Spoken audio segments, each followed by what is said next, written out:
आज हम देखेंगे इलेक्ट्रोमैग्नेटिक इंडक्शन के बारे में।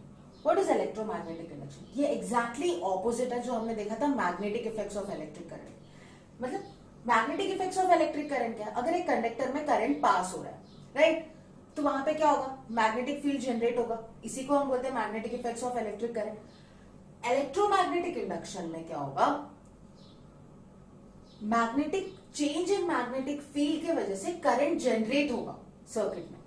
मतलब अगर लेट मी अज्यूम एक वायर लिया मैंने, ठीक है, उसको मैंने कनेक्ट किया बल्ब के साथ, ठीक है, और इसके पास मैं एक मैग्नेट लेके आया, I moved it to and fro, ठीक है। Now what will happen when I am moving this? I will see bulb glowing. Bulb अगर ग्लो कर रहा है मतलब current is induced in the circuit, current produce हुआ है तभी बल्ब ग्लो हुआ है, राइट। तो कैसे इंड्यूस हुआ, कैसे प्रोड्यूस हुआ? क्योंकि ये magnetic field, change in magnetic field experience कर रहा है ये एक्स वाई वायर, राइट। सो इलेक्ट्रोमैग्नेटिक इंडक्शन क्या होगा? When flux linked with the coil changes, flux in the sense field lines जो यूनिट एरिया से पास हो रहा है उसी को हम फ्लक्स बोलते हैं।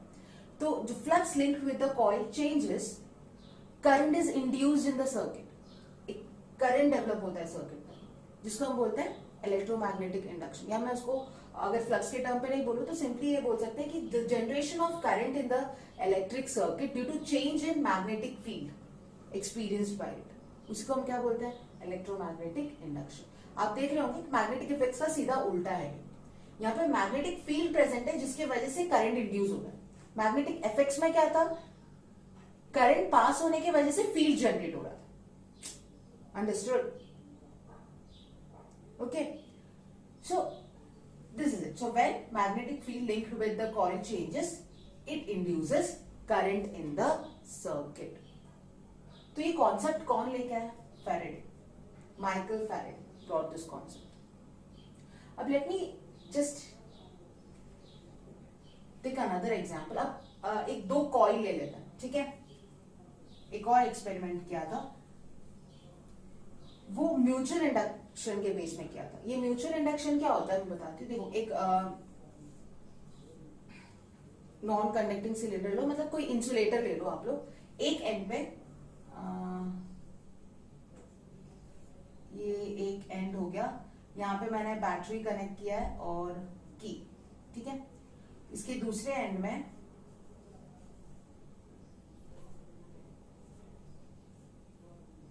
ये मान लेते हैं यहाँ पे मैंने कनेक्ट किया है गैल्वेनोमीटर। गैल्वेनोमीटर क्या होता है?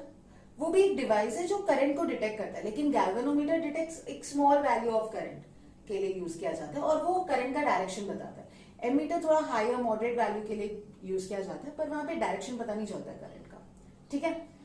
तो इसको कॉइल 1 मान लेते हैं, इसको कॉइल 2 मान लेते हैं। अब देखो सी, यहाँ पे अगर मैं मैग्नेट रखू, उसको टू एंड फ्रो मूव करूं, तो ये galvanometer will show me deflection, ठीक है। वो इलेक्ट्रोमैग्नेटिक इंडक्शन होगा, राइट। पर यहां क्या हो रहा है, मैं उसको भूल जाओ अभी फिलहाल, I am not using a magnet, rather what I am using here is एक कॉइल में ऑलरेडी मैं सप्लाई दे रही हूं। As soon as I close this switch, क्या होगा? करंट पास होगा। We have source which is providing current, right. तो इसमें करंट फ्लो होगा। तो ये पार्ट क्या एक्ट करेगा? It will act like a solenoid, इतना वाला part, right? Current is induced in the coil, so definitely magnetic field is generated. Current is produced in the coil. I mean, we are supplying the current, so definitely magnetic field is produced. ये क्या हो गया? Magnetic effect हो गया of electric current, है ना? Current carrying conductor है, तो क्या generate करेगा? Magnetic field generate करेगा, right? Magnetic field generate करेगा। तो ये जो magnetic field है वो इसमें भी आ रहा है, ये इन्फ्लुएंस हो रहा है इस मैग्नेटिक फील्ड से, coil 2, right.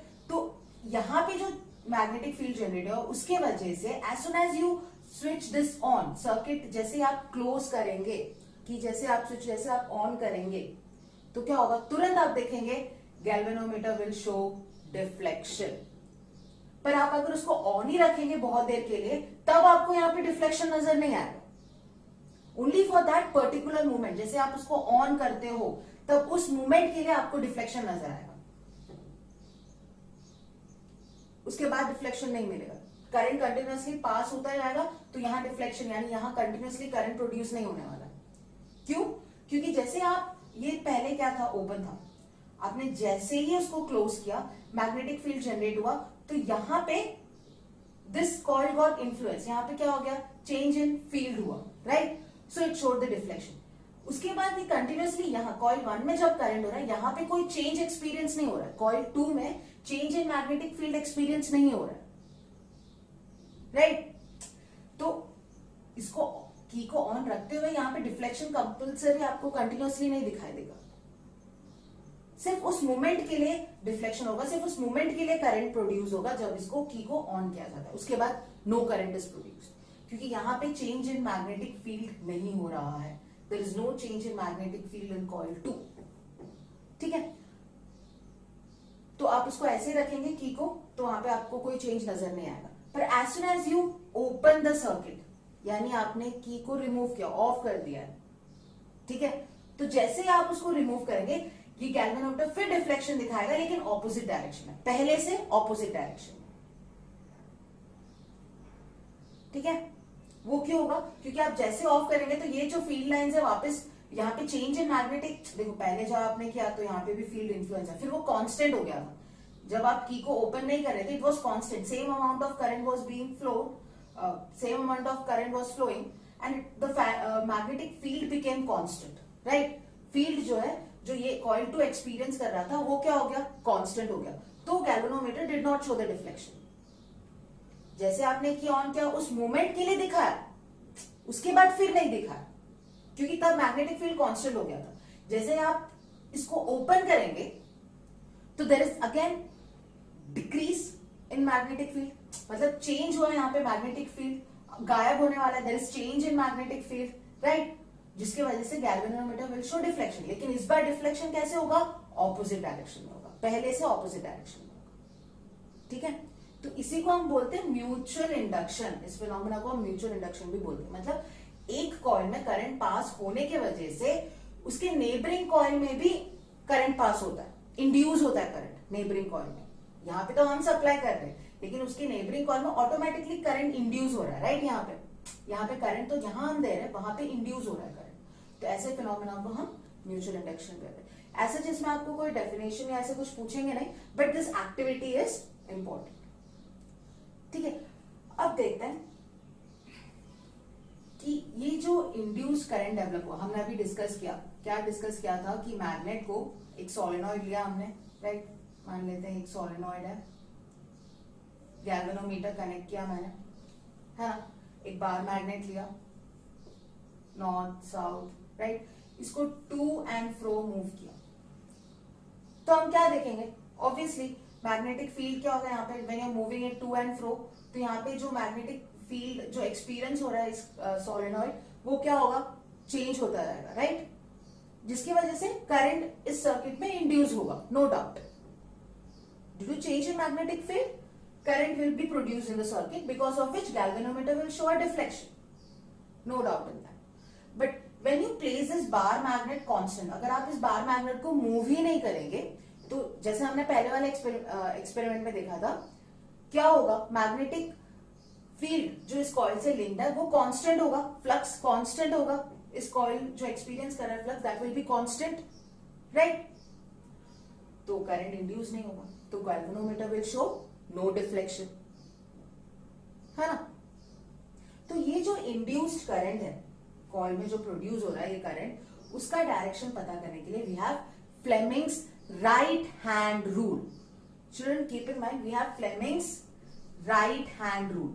Fleming's left hand rule was for force, motion का डायरेक्शन पता करने के लिए, फोर्स का डायरेक्शन पता करने के लिए था फ्लेमिंग्स लेफ्ट हैंड रूल, जिसका एप्लीकेशन हमने कहां देखा, मोटर में देखा था।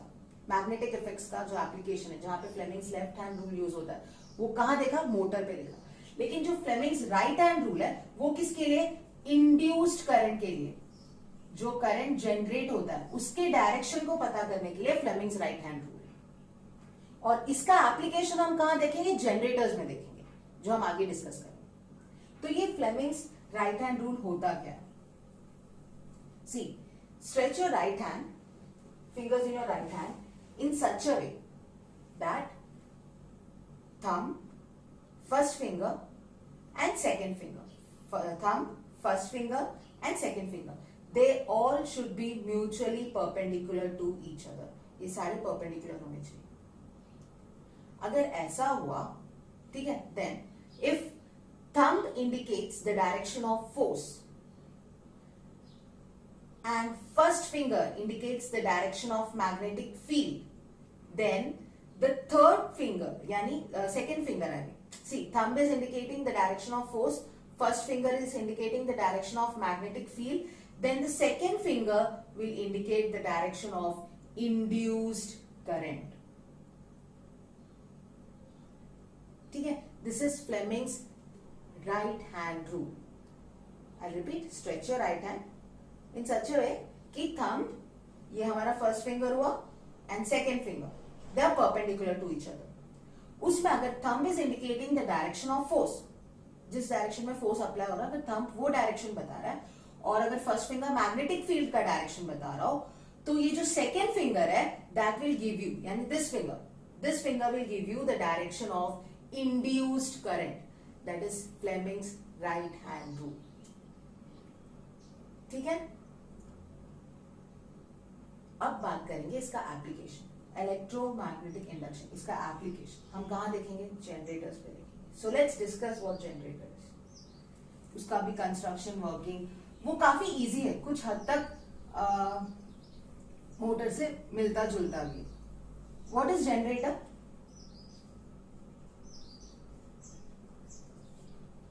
जनरेटर क्या होता है? ये डिवाइस है which converts mechanical to electrical energy. Motor में हमने क्या देखा था? इलेक्ट्रिकल एनर्जी मैकेनिकल में कन्वर्ट हो रहा था, राइट? हमने सप्लाई दिया और हमारा आउटपुट क्या था? वो आर्मेचर घूम रहा था अंदर, करेक्ट? जनरेटर का क्या होगा? हम उसको घुमाएंगे और हमारा आउटपुट क्या होगा? करंट होगा. तो पहले हमने डिस्कस किया था एसी डीसी के बारे में, राइट? एसी और डीसी. तो यहाँ पे हम दोनों जनरेटर डिस्कस करेंगे. एसी जनरेटर भी डिस्कस करेंगे, डीसी जनरेटर भी डिस्कस करेंगे. I hope you all remember AC क्या है, डीसी क्या है? Direct current, alternating current. I hope you all remember this. हमने लास्ट क्लास में डिस्कस किया था, including the difference, right? So talking about DC generators, ठीक है, हम पहले डीसी जनरेटर्स के बारे में डिस्कस करते हैं. अब इसका कंस्ट्रक्शन जो है, जैसे मैंने कहा, काफी हद तक मोटर से मिलता जुलता है. It's a very small difference. The difference is mainly in the working. Construction is quite similar. When I talk about DC generator, if I'm talking about DC generator, it's very similar to motor. See, the requirements are quite similar. I need a strong magnetic field, तो मैंने दो permanent magnets ले लिए, ठीक है? North pole magnet का, south pole. Strong magnetic field देगा ये. आर्मेचर को मैंने इसके अंदर प्लेस किया. आर्मेचर मैंने बताया क्या होता है? रेक्टेंगुलर कॉइल होता है, वो बाउंड किया जाता है सॉफ्ट आयरन कोर के ऊपर, राइट? तो ये हो गया आर्मेचर कॉइल. उसको मैंने इसके बीच में प्लेस किया. Let me name it A B C D, ठीक है? इसके एंड्स को मैंने कनेक्ट किया स्प्लिट रिंग के साथ, commutators. You remember split rings, right? मैंने बताया था रिंग का हाफ पार्ट्स, तो वो कनेक्ट हो गया. इसको कनेक्ट किया हमने ब्रश के साथ, राइट? ये हो गया ब्रश, और ये कंप्लीट होता है मोटर का डायग्राम. ये ऐसे था. This was for motor, right? आपने सप्लाई दिया, करंट जा रहा है, the output was this rotation of armature coil. Galvanometer में यहां पे चेंज आएगा. टॉकिंग अबाउट डीसी जनरेटर, मैं यहां पे गैल्वेनोमीटर कनेक्ट करने वाली हूं, ठीक है? ये जो स्प्लिट रिंग्स यूज हो रहा है, let me name it as R1, R2. ये ब्रश को मैंने नाम दे दिया B1, B2, ओके? और ये जो आर्मेचर, इसको मैं एक एक्सिल रोटेट करने के लिए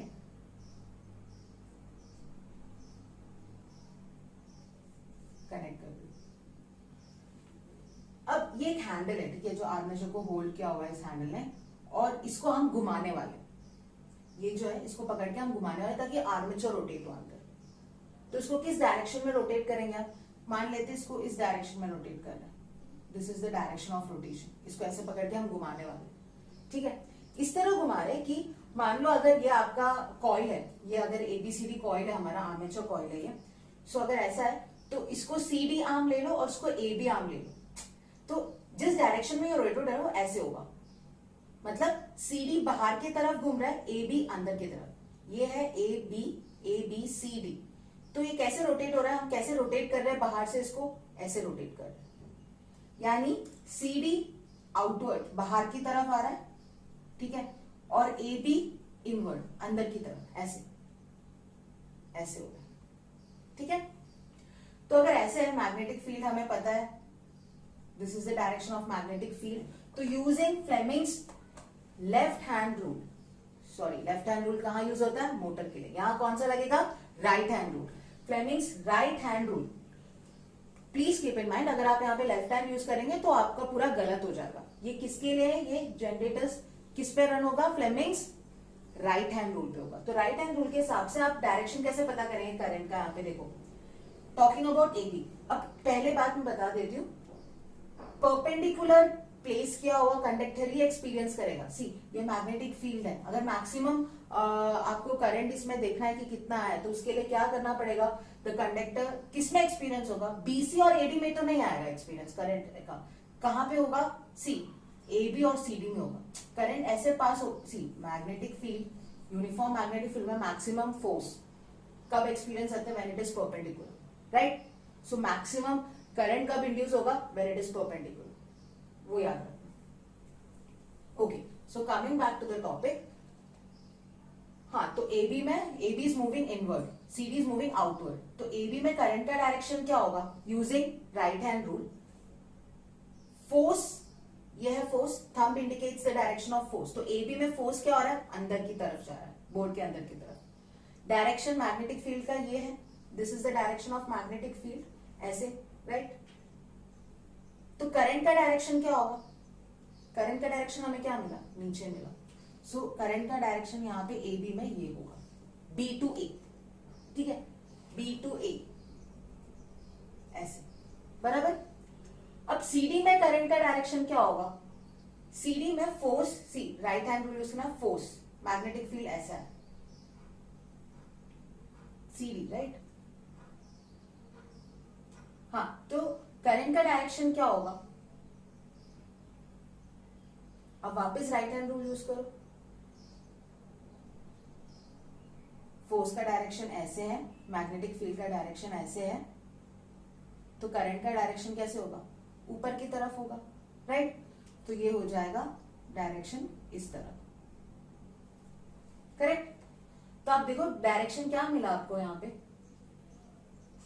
बी सी बी ए मिला, मतलब करंट कैसे जा रहा है, बी टू ए आया, फिर रिंग 1 से पास हुआ, फिर B1 से पास हुआ, फिर अगर इस पॉइंट को मैंने एक्स वाई नाम दिया है, तो कैसे जा रहा है करंट, X2Y जा रहा है यहाँ पे, है ना।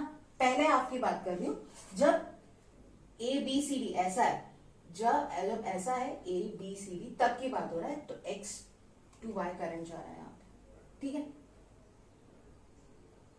बराबर। तो आफ्टर हाफ रोटेशन, यानी जब ये ऐसे रोटेट हो रहा है, ठीक है, फिर ऐसे हो जाएगा, यानी अब सी डी यहां आ जाएगा, ए बी यहां पे आ जाएगा, तब क्या होगा, अब मान लेते हैं अगेन स्ट्रॉन्ग मैग्नेट, इसी को मैं वापस बना रही हूं, ठीक है, दूसरा नेक्स्ट हाफ आप लोगों को समझाने के लिए।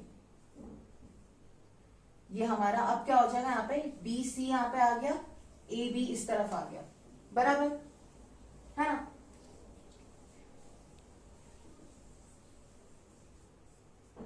अभी करेक्ट। अब यहां क्या होगा, B के साथ से आफ्टर हाफ रोटेशन क्या हो जाएगा, ये तो मूव नहीं होगा, यहाँ पे तो ब्रश B1 और B2 ही कनेक्टेड है, लेकिन B1 के कांटेक्ट में आफ्टर हाफ रोटेशन क्या हो जाएगा, D के साथ क्या है, रिंग 2 है, तो R2 यहां आ जाएगा, AB के साथ क्या है, R1 है, तो ये हो जाएगा।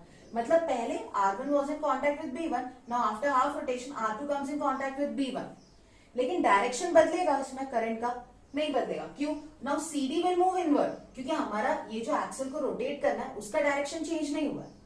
तो अब जब CD यहाँ पे आ गया, AB यहाँ पे आ गया, हम कैसे रोटेट कर रहे हैं, रोटेशन तो एक ही डायरेक्शन में हो रहा है, हम एक्सल तो एक ही डायरेक्शन में रोटेट मूव कर रहे हैं ना, we are not changing that, तो CD अंदर की तरफ आ जाएगा। So now CD will move inward, CD अंदर की तरफ जा रहा है, AB is moving outward, बराबर। तो इसमें करंट का डायरेक्शन क्या होगा CD और AB में?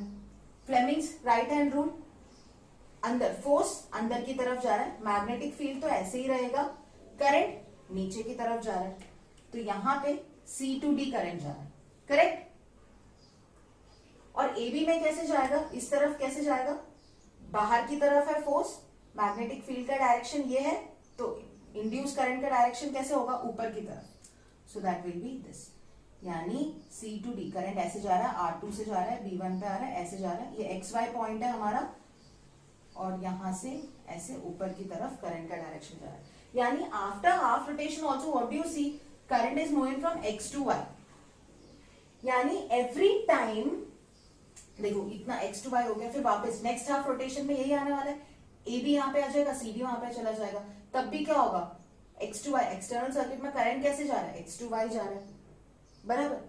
फिर CD इधर आ गया, AB इधर आ गया, तब भी करंट कैसे जा रहा है? X to Y जा रहा है। आप समझ रहे हैं? तो यहाँ पे चेंज इन करंट नहीं हुआ, change in the direction of current नहीं हुआ। तो ये कैसा जनरेटर हुआ? DC generator. आपका आउटपुट क्या, जनरेटर आपको आउटपुट क्या देता है? करंट ही दे रहा है, इलेक्ट्रिकल एनर्जी ही मिल रहा है आपको, और लेकिन after every fix interval of time यहाँ पे चेंज इन डायरेक्शन नहीं हो रहा है। So therefore it is DC generator, ये डीसी जनरेटर हो गया, ठीक है। तो याद रखो यहां पे हम डीसी के लिए क्या यूज कर रहे हैं? स्प्लिट रिंग यूज कर रहे हैं। ये चेंज हुआ यहाँ पे, after half rotation R2 comes in contact with B1, लेकिन करंट के डायरेक्शन में चेंज नहीं हो रहा है। So that means DC generator के लिए जो हम कम्यूटेटर यूज कर रहे हैं, जो रिंग हम यूज कर रहे हैं, that is what? Split type. Is it clear? Okay, next one, AC generator. बहुत छोटा सा डिफरेंस है एसी जनरेटर में। एसी जनरेटर में स्प्लिट की जगह क्या होगा? स्लिट टाइप होगा, वो कंप्लीट रिंग है, मैं बताती हूँ कैसा है। कुछ ये सब तो सेम रहेगा, बस रिंग चेंज होगा। सी,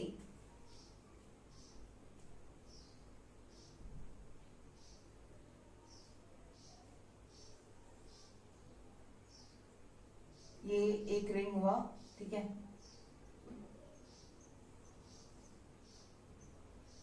इसको मान लेते हैं ये है स्लिट टाइप ऑफ कम्यूटेटर, ठीक है। रिंग जो पूरा रिंग है, ये कंप्लीट रिंग है, तो इसके साथ ब्रश कांटेक्ट में आएगा, ये भी चेंज होगा, सिर्फ रिंग चेंज होगा, बाकी कनेक्शंस जो है वो सिमिलर ही रहेगा, ठीक है। और यहाँ भी ये भी ब्रश के कांटेक्ट में, ठीक है। ये रिंग 1 है, ये रिंग 2 है, ये ब्रश 1 है, ये ब्रश 2 है। आप देख रहे हैं डिफरेंस क्या है? सिर्फ रिंग में आया डिफरेंस, बाकी कंस्ट्रक्शन सब सेम, ठीक है। आप समझ गए? कुछ भी चेंज नहीं हुआ है। देखो आर्मेचर तो वही है, स्ट्रॉन्ग मैग्नेटिक फील्ड जनरेट हो रहा है, और ये बस एक कंप्लीट रिंग आ रहा है, एक एंड से दूसरे एंड में भी कंप्लीट रिंग लगा हुआ है, स्लिट टाइप ऑफ, ठीक है। और ब्रशेस कनेक्टेड है। अब सेम चीज होगा यहाँ पे भी। अब मैं इसको एक्सल के रोटेशन को वहीं रख रही हूँ, ठीक है, सेम डायरेक्शन में वो रोटेट कर रही हूँ मैं, यानी ए बी सी डी। तो अगर ऐसा है तो ए बी को अंदर की तरफ पुश हो रहा है, सी डी बाहर की तरफ पुश हो रहा है। फोर्स ए बी में अंदर की तरफ है, सी डी में बाहर की तरफ है, तो इंड्यूस करंट का डायरेक्शन सेम रहेगा, ये चेंज करने की जरूरत नहीं है। आप राइट हैंड यूज करके चेक कर लो वापस, अंदर की तरफ फोर्स अप्लाई हो रहा है, मैग्नेटिक फील्ड का डायरेक्शन ये है, इंड्यूस करंट का डायरेक्शन क्या मिलेगा आपको? नीचे की तरफ। ये सीडी आर्म में कैसा होगा? फोर्स मतलब बाहर की तरफ आ रहा है मोशन, मैग्नेटिक फील्ड का डायरेक्शन ये है, तो करंट का डायरेक्शन क्या होगा? ऊपर की तरफ। तो ये हो गया, तो वो भी चेंज है। मतलब कैसे आ रहा है यहाँ पे? ऐसे करंट आ रहा है, R1 से B1 आ रहा है, फिर वहां से ऐसे, यानी इस XY पे X to Y जा रहा है। यहाँ पे भी करंट कैसे जा रहा है? X to Y जा रहा है, फिर वो B2 पे गया, R2 से गया, फिर इस आर्म से गया, राइट? बराबर।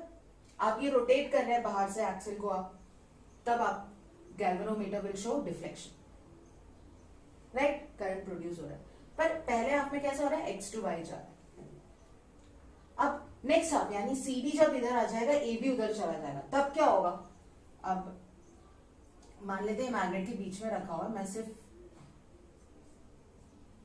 ठीक है,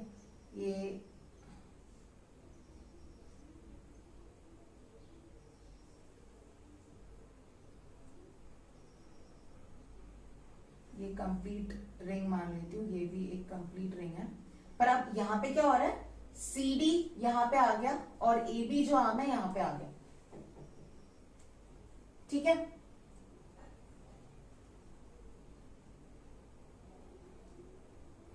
पर यहाँ पे जो ब्रश के कांटेक्ट में वो चेंज होगा, मैं ये पूछ रही हूँ। आप इमेजिन करो प्रैक्टिकली, ये जो कंप्लीट रिंग है वो ब्रश के कांटेक्ट में आएगा। आप इसको जस्ट ये पूरे पोर्शन को आप अकेले टर्न करो इस तरफ, तो क्या होगा, जस्ट इमेजिन। ये आपका डीसी है, डीसी के साथ क्या कनेक्टेड है, रिंग 2 कनेक्टेड है, ठीक है। एबी, एबी के साथ क्या कनेक्टेड है, रिंग 1 कनेक्टेड है, राइट। तो इसके साथ कौन सा ब्रश कनेक्ट हुआ होगा, ब्रश कनेक्शन में क्या कोई चेंज होगा,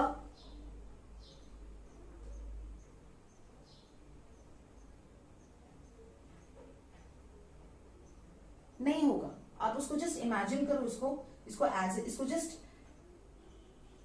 इसको जस्ट फ्लिप करके इमेजिन करो, ये रिंग को जस्ट फ्लिप करो ऐसे, कांटेक्ट नहीं चेंज होगा, रिंग 1 के साथ B1 ही कनेक्ट होगा, रिंग 2 के साथ B2 ही कनेक्ट होगा, ठीक है। इसको मैं अगर थोड़ा सा बेटर वे में रिप्रेजेंट करूं, CD यहां पे आ गया, ठीक है। कांटेक्ट में नहीं है एक दूसरे के, ये मैंने ऐसे बना दिया पर ये कांटेक्ट में नहीं है, they are not in contact with each other. तो ये आपका B1 के साथ कनेक्टेड है और ये आपका B2 के साथ कनेक्टेड है।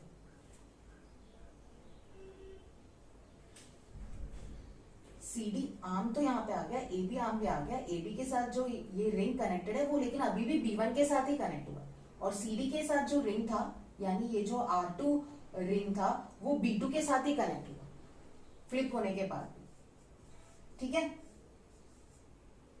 वो चेंज नहीं हो क्योंकि कंप्लीट रिंग है, आधा नहीं कंप्लीट रिंग है, तो ये कांटेक्ट उनका ब्रेक नहीं होता, ठीक है। तो जब ऐसा होगा तो हमें पता है कि CD कैसे पुश होगा अंदर की तरफ, इनवर्ड होगा, AB कैसे पुश हो रहा है, आउटवर्ड हो रहा है, राइट। तो CD में डायरेक्शन क्या है, इंड्यूस करंट का, मैग्नेटिक फील्ड जा रहा है, this is magnetic field, magnetic field तो है। तो क्या होगा, CD when it's going inside, force अंदर की तरफ हो रहा है, राइट। मैग्नेटिक फील्ड, करंट का डायरेक्शन क्या है, नीचे, C to D जा रहा है आर्म CD में। AB में क्या होगा, बाहर की तरफ है, मैग्नेटिक फील्ड का डायरेक्शन ये है, तो फोर्स का डायरेक्शन सॉरी इंड्यूस करंट का डायरेक्शन क्या होगा, ऊपर की तरफ, ऐसे जा रहा है। यानी यहां पे डायरेक्शन क्या होगा, यहाँ पे डायरेक्शन क्या होगा, C to D ऐसे जा रहा है, यहां से ऐसे जा रहा है, फिर यहाँ पे ऐसे आया, फिर ऐसे आया और AB पे गया, this is the direction, right. यानी यहाँ पे करंट का डायरेक्शन क्या हो रहा है, Y2X हो रहा है, there is change in the direction of current after half rotation. तो ये क्या हो गया, ये हो गया AC जनरेटर। मतलब स्प्लिट को अगर स्लिट से रिप्लेस करते हैं, दैट बिकम्स AC जनरेटर। सिर्फ डिफरेंस इतना ही है, ये रिंग का पोजीशनिंग में ही डिफरेंस आ रहा है, ठीक है। अगर स्प्लिट यूज करते हैं तो वो DC हो जाता है, बस स्लिट यूज करते हैं तो वो AC हो जाता है। ये कंप्लीट रिंग्स है, आफ्टर हाफ रोटेशन रिंग जो कांटेक्ट में ब्रश का वो चेंज नहीं हो रहा है, आउटर सर्किट में कोई चेंज नहीं आ रहा है, आर्म्स चेंज हो रहा है, AB यहाँ पे आ गया, CD यहाँ पे आ गया, लेकिन AB आप इसको अगर इसको इमेजिन करो, इसको फ्लिप होते हुए, तो क्या होगा, B1 ही उसके कांटेक्ट में, R1 के कांटेक्ट में रहेगा और R2 के कांटेक्ट में B2 ही रहेगा, वो चेंज नहीं हो रहा है। जिसके वजह से क्या हो गया, यहाँ पे जो करंट प्रोड्यूस हो रहा है वो C to D प्रोड्यूस हुआ है, तो C to D मतलब ऐसे जो पास होगा R2 B2, यानी वो कहां से पास हो रहा है, Y2X जा रहा है। AB में कैसा है, Y2X आया, फिर B1 पे गया, फिर that goes from A to B। यहाँ पे डायरेक्शन क्या हो गया, ABCD ऐसा हो गया। यहाँ पे डायरेक्शन क्या था, नेक्स्ट हाफ में क्या हो जाएगा, ABCD ऐसा डायरेक्शन हो जाएगा, राइट। तो in the first half it is x to y, next it becomes y to x, फिर वापस x to y, फिर वापस y to x, यानी after every half rotation there is change, after fixed interval of time there is change in the direction of the current flowing, right. तो आपका output में क्या मिल रहा है, यहाँ पे इस जनरेटर के आउटपुट में आपको क्या मिल रहा है, AC मिल रहा है। So this becomes